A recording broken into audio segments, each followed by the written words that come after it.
Hello, my name is Brian Broadcorp. I am 53 years old, and this is my story. I was born in Wooddale, Illinois. I did well in school. I was a kind of a nerd. I was pretty smart.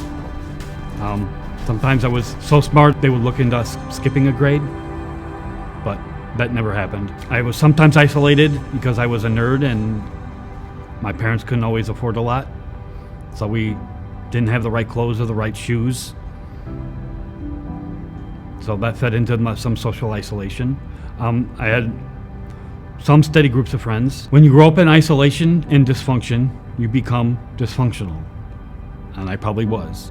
I didn't know what I didn't know back then, but I kind of realize now that my dad was an alcoholic.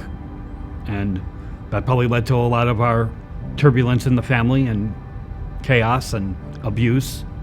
Mostly psychological, but that hurts just as bad as physical.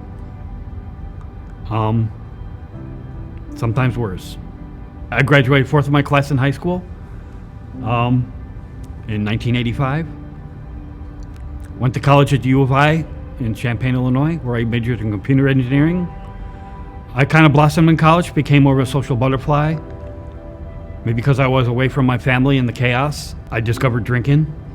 So I'm not going to say I'm an alcoholic like my dad was, but I do enjoy alcohol. Even now. After I graduated college, I worked a series of dead-end jobs and could make ends meet doing those jobs. Then my dad died. I got a job at Gray Hill around that time, and Mom worked there too. Mom worked there for 20 years. I worked there for 9.5 years. Plant closed down just before 9/11. During the tech bubble crash, I tried finding another job, but since I didn't have an ID, I eventually gave up. No. We were making ends meet by living on my mom's Social Security income and savings and 401ks and whatever we could get our hands on. I lived under the radar for quite some time. My mom became sick, so I started taking care of her 24/7, which made it even more difficult, if not impossible, to find a job. Eventually, we lost our house because we couldn't afford the property taxes. Even though the house was paid off, we lost the home because we couldn't afford to pay the property taxes.